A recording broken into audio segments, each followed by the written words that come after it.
اور ٹوپی رکھنا تو ویسے ہی مسلمان کی ضرورت ہے. جب آپ نماز پڑھنے کے لیے جاتے ہیں, کئی مساجد میں ٹوپیاں نہیں ہوتی ہیں یا وہ اتنی گندی ہوتی ہے آپ پہن نہیں سکتے ہیں.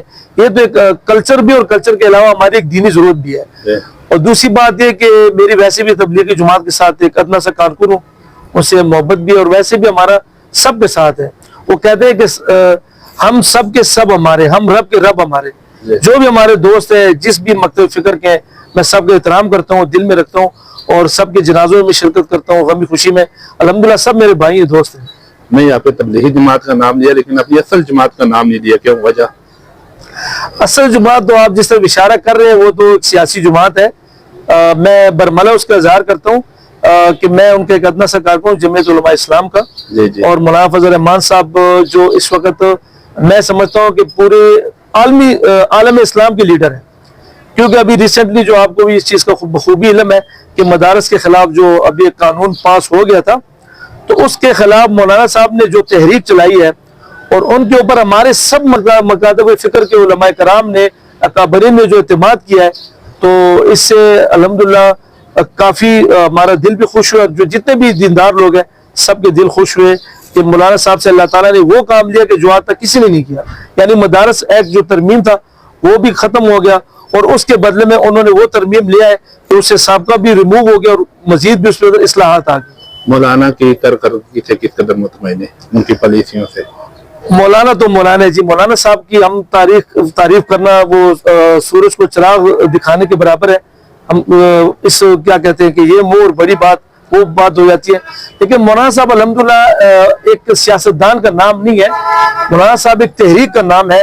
جو وہ تحریک جو 1857 کے جنگ آزادی میں شروع ہوئی تھی بر صغیر میں, اور اس وقت کے بڑے بڑے علماء کرام مجاہدین نے جو کردار ادا کیا تھا, خصوصاً تحریک ریشمی رومال اور خلافت, یہ ان کے امین ہے اور انہی کے سلسلے کو آگے بڑھا رہے مولانا صاحب. اور جس شخصیات کی مولانا کے ساتھ ملاقات ہوئی ہے ان کی یہ رائے ہے. اب جو دور سے سننے میں آتے, کوئی کہتے ہیں جی کہ ہر حکومت کا مولانا صاحب حصہ ہوتے ہیں, کچھ لوگ یہ کہتے ہیں کہ مولانا صاحب چند وزارتوں کی مار ہے, اور یہ باتیں بالکل غلط ہے جی. اور الحمدللہ مولانا صاحب سے میری 3 ملاقاتیں بالمشافہ ہوئی ہیں. 2 ان کی رہائش گاہ پہ ہوئی, اور 1 طالب قرآن میں آئے تھے ابھی جو پروگرام ہوا تھا. مولانا صاحب کے ساتھ الحمدللہ بیٹھ کر اور ان کی باتیں سننے, ان سے کافی ہمیں فائدہ ہوا ہے, اور کافی ساری غلط فہمیوں کا ازالہ ہوا ہے. خصوصاً اس چیز کا کہ لوگ کہتے ہیں مولانا صاحب جو ہے نا کرسی کے اور وزارت کے بھوکے, یہ بات بالکل غلط ہے. تو صدر صاحب میں نے ایک سوال کیا, پھر بھی اب گھما کے ہر بات کو. میں نے کہا کہ لوگوں کا اکثر کہنا ہے کہ مولویوں کا کام سیاست میں کیا؟ بس صاحب بات یہ کہ اگر آپ بات یہ کرتے تو بات تھوڑی لمبی ہو جائے گی. میں مختصر کروں گا کہ حضرت محمد صلی اللہ علیہ وسلم جو ہمارے پیارے نبی ہے, آپ صلی اللہ علیہ وسلم نے مسجد نبی میں سیاست فرمائی ہے.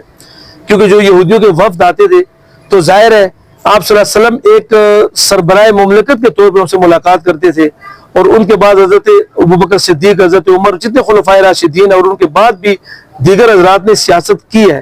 اور قیامت تک آنے والوں نسل کے لیے سیاست کوئی برائی نہیں ہے. بدقسمتی سے پاکستان میں سیاست کو ایک گالی بنا دیا گیا ہے, حالانکہ سیاست ایک عبادت ہے. سیاست تو حضرت سلیمان علیہ السلام نے کی ہے, جو اللہ کے جلیل قدر نبی تھے, جنہوں نے ملکہ سبا بلقیس کو پیغام نکاح بھیجا تھا, اور وہ دراصل ان کا ایک سیاسی رابطہ تھا. وہ ایک مملکت کی سربراہ تھی ملکہ بلقیس. اور اسی طرح آپ نے جیسے سوال کیا ہے کہ آپ گھما پھرا کے, میں سیدھی سی بات کروں گا کہ اگر علماء کرام سیاست نہیں کریں گے تو یہودیوں کے اہل کار تو پہلے ہی بیٹھے ہوئے اسمبلیوں میں. ابھی جو مبارک ثانی کیس آیا ختم نبوت کا, آپ کو بخوبی علم ہے, ان کے راستے میں رکاوٹ علماء کرام ہی بنے تھے. تو یہی علماء بنے جو اسمبلیوں میں بیٹھے ہوئے. اگر علماء کرام اسمبلی میں نہ ہوتے تو آپ کی اسمبلیوں سے مدارس کے خلاف بل اور یہودیوں اور قادیانیوں کے حق میں بل پاس ہوتے رہیں گے. تو ان کے لیے رکاوٹ کے لیے ضروری ہے کہ علماء کرام اسمبلیوں میں بھی آئیں اور علماء کرام مین سٹریم میں آ جائیں. ہاں, یہ تو سورہ اخلاص بھی نہیں پڑھ سکتے ہمارے جو ممبران. جی بالکل ایسے ہی ہے. میں کسی کا نام نہیں لیتا, ایک بہت بڑے لیڈر ہے, بہت بزرگ آدمی ہے عمر کے لحاظ سے, ان کو سورہ اخلاص پڑھنا تک نہیں آئی. اور ایک اور بھی ہمارے قومی لیڈر ہے, انہوں نے بھی سورت غلط پڑھی. تو اگر ایک ہمارے لیڈران کا یہ حال ہے تو ان حالات میں علماء کرام کو سیاست میں بالکل آگے آنا چاہیے اور اپنا سیاسی کردار ادا کرنا ضروری ہے. صدر صاحب آخر میں پیغام کیا دیں گے؟ آخر میں میرا پیغام یہ ہے کہ جی ہم آپس میں امن محبت سے رہیں, بھائی چارے سے رہیں. پہلے ہی مسائل بہت ہیں ملک میں, مہنگائی کے مسائل ہیں, اور ان کے علاوہ جو نفرت تفریح ہے. تو یہ فرقہ واریت, خصوصاً فرقہ واریت نہیں ہونا چاہیے. سب مکتب فکر کو مل جل کے محبت سے رہنا چاہیے. اور ہمارے جتنے تاجر حضرات ان کو اتحاد اور اتفاق کا مظاہرہ کرنا چاہیے. تو اسی سے جتنے بھی چیلنجز ہیں وہ انشاءاللہ ختم ہوں گے اور ان کا مقابلہ کرنا آسان ہوگا. جی ناظرین، جیسا انہوں نے کہا کہ فرقہ واریت ایک قوم پرستی اور دوسرا فرقہ پرستی، انہوں نے واقعی ہماری امت کو تقسیم کیا ہوا ہے. اس پہ ہمارے جو ہے نا بڑے جو لوگ ہیں، اہل علم لوگ ہیں، دانشور جو لوگ ہیں، ٹھیک ہے، انہیں اپنا کردار ادا کرنا چاہیے. تو آج کے ہمارے مہمان تھے موبائل ایسوسی ایشن پیر ودائی کے صدر فضل اکبر خان صاحب. تو سر بہت شکریہ ٹائم دینے کا. بہت شکریہ سر. بہت شکریہ. جزاک اللہ. اگلے ایک نئے پروگرام تک اپنے میزبان آصف شوکت باتی کو دیں اجازت.